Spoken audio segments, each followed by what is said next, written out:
Hello everyone, and welcome back to an exciting conclusion of this week in Online World Civilizations 1.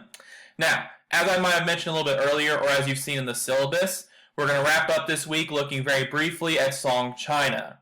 Which, by the way, in case you haven't noticed, I have tried to go a little bit easier on you guys with these things because you've typically been getting my really long lectures out of all my classes, so hopefully this will be a nice change of pace. But in the meantime, I do just have a few key terms for you guys to look at today. We're going to look at Zhao Guangyin, the founder of the Song Dynasty. We'll look at flying cash, and we'll look at to conclude by looking at the movable type printing press. But anyway, also I do of course want to give you a brief overview again of your upcoming assignments. I already mentioned these in the last video, so I won't spend a ton of time on them, but do please remember that they are there, and let me know if you have any questions. In the meantime, to get you guys started off with learning about Song China, I want to start you off by having you look at a video on one of the most significant inventions of Song China, and really in ancient world history, the printing press. A few of you are probably familiar with Johannes Gutenberg's printing press of the 1400s, or 1500s, my apologies, but probably lots of you are familiar with the fact that China had actually developed their own printing press centuries earlier. So, when you look at this video, I want you to think about what are some of the accomplishments this video mentions that resulted from the printing press being invented, and why large-scale printing is going to allow China to become more unified.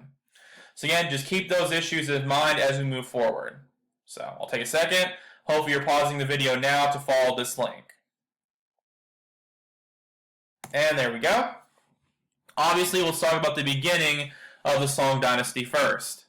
In 907, the Tang Dynasty had collapsed and was now split up into several regional kingdoms.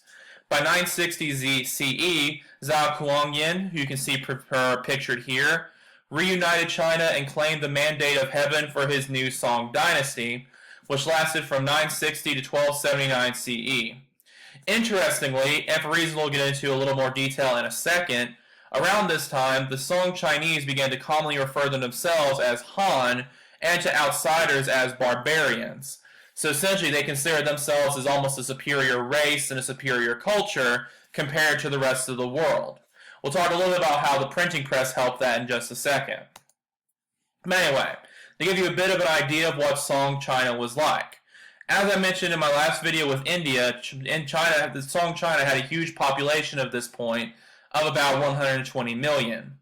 The wheat, millet, and rice fields in China were so profitable they were able to feed this enormous population. Part of the reason is because for the first time the Chinese began to combine their iron plows with water buffalo. This allowed them to go out and cultivate new land they'd never been able to cultivate before, which was able to increase their agricultural production to feed this huge population. However, one of the more interesting aspects of Song China is a period some historians have referred to as the First Manufacturing Revolution. By about the early 10th century, alchemists in Song China had begun to mix salt, pepper, sulfur, and charcoal to make the world's first gunpowder. So they didn't just invent the printing press, they also invented gunpowder. They would also produce light and durable porcelains for an international market, which they would sell on some of those trade routes I showed you when we talked about India. This is actually so profitable and so significant that it is where our current term China for dishes comes from. There was also widespread use of the fiber supplies from these Song farmers to make vast amounts of clothes for local and international production or some consumption. Finally, it is estimated that the Song iron production of this period was estimated to equal the output of 18th century Europe by just the 11th century. So just to sort of think about this for a second, why do you think we don't talk about China's manufacturing capabilities very often? What might overshadow from later history, for example?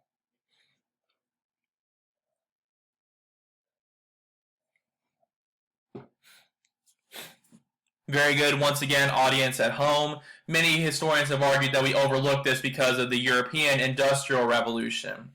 Especially in Western civilization classes and things like that, we like to give Europe the credit for the great industrial production of the world, but it might take a little bit away from that to acknowledge that China was arguably equaling that output about 700 years before. So obviously very impressive.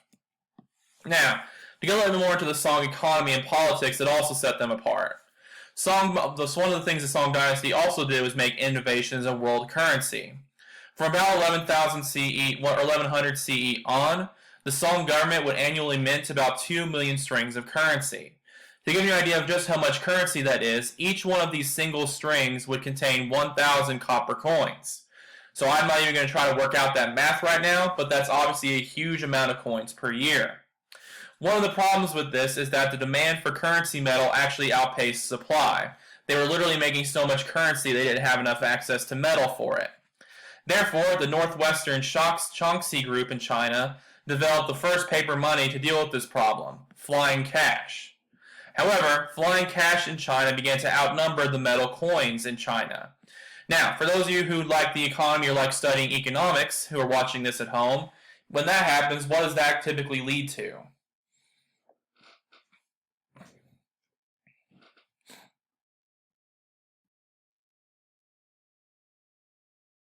Very good. Again, audience paying attention at home. This is obviously very similar to how current currencies today can outpace their gold standard or their Federal Reserve, or whatever standard it is they use to measure their currency by. This, of course, leads to inflation, when you essentially have piles and piles of paper money that's no longer worth anything because you have so much of it, and prices are just going to skyrocket across the board. This is one of the first instances in world history where that actually happened because this paper money was being overproduced. Also, I did want to mention that civil service examinations were still a thing.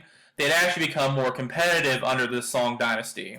For example, Zhao Kuangyin, or Emperor Taizu as he was known at this point, would start to administer the final test for his top prospects. So essentially, again, you can see that the government standards for government employees are starting to get a little bit more strict, and arguably is starting to get more professional. So Emperor Taizu was very invested in trying to make sure he had the best recruits to work for him as he possibly could. It wasn't just about recruiting friends or recruiting allies anymore. There was a bit more professionalism, ideally. Now, to talk a little bit more about what China was like in comparison to the outside world. One of Song China's main problems was the various nomadic tribes living on their borders. They would unite across the borders of China and try to copy their steel-tipped arrows, their flamethrowers, or crouching tiger catapults, which is the greatest name for a weapon I've ever heard, and they would also copy their crossbows. So Song initially would respond by paying off these tribes with flying cash instead of going out and fighting them. This led to a further increase of printing flying cash. Now, this might seem a bit obvious, but what problem might this cause as well?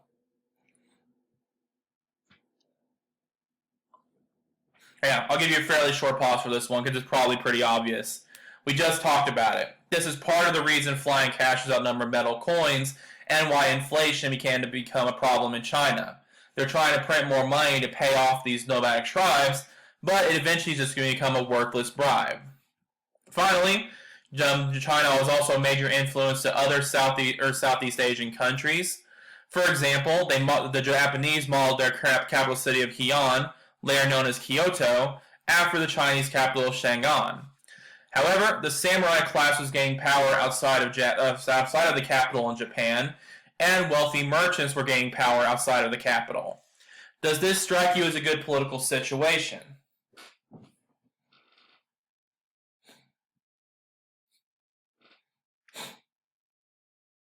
Very good. Again, viewers watching at home, it absolutely is not a great political situation. We'll bring this up a little bit again as we continue to talk about Japan, but this is one of the main reasons why Japan took so long to really form a strong centralized government. Because on the one hand, they did have an imperial city that was trying to copy itself out after China, but in reality, these samurai warlords and various wealthy merchants were really the ones who would have most political power outside of the capital. So obviously, very inefficient system where you're just squabbling over power. Finally, the Malay Peninsula began to rise to prominence during this time period. Various trading companies would pop up in this region because of its central location between India and China. Now again, why would this be such a great place to set up your kingdom?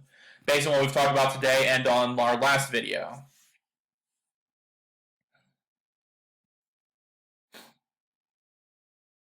Very good. Once again, viewers at home, I'll give another short pause for that one. If you remember, India, of course, is in the center of a great trading network, And China is one of the main trading destinations everyone tries to get to access all these huge amounts of resources that China is producing around this time. So obviously, if you can set yourself up in the middle of that trading system, you can siphon off a lot of the product and be a great profit and be a good middleman.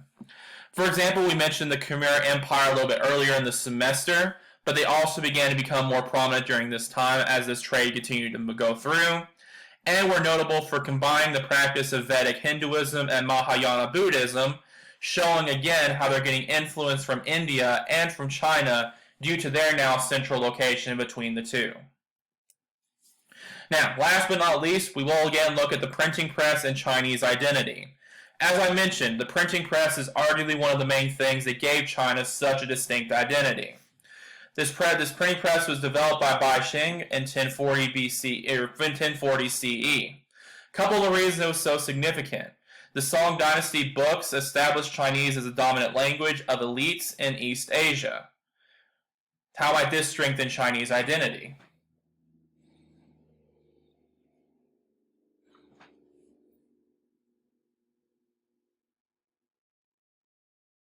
I'll figure out what to do during these pauses eventually. But again, very good audience at home if you sort of thought about the answer.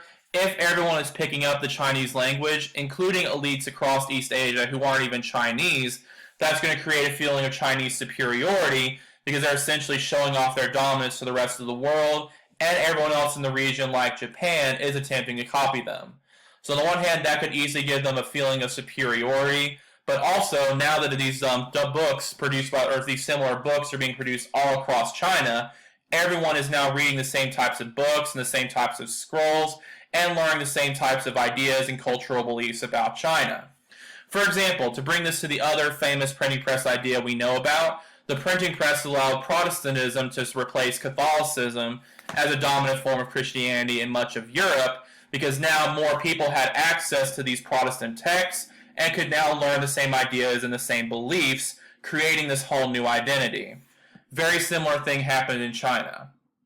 For example, some of these publications include various Confucian classics, which were of course an important part of Chinese history, actual Chinese history texts, philosophy, fiction, and Chinese Buddhist texts. So again, now instead of having all sorts of different ideas spread throughout China, you're getting a more uniform set of ideas spread about because you can print things on a much larger scale now. So again, access to printing and access to media can be a very important part of giving people a unified identity. So again, think about what we've learned today and what we've talked about in the past. How exactly should a nation form its own identity, and what identity should it try to have? Did China go about this the right way, for example, and did Christian Europe and the Islamic empires go about this the right way? But in the meantime, that's again all I have for you today. Just let me know if you have any questions about your upcoming assignments, and have a great week.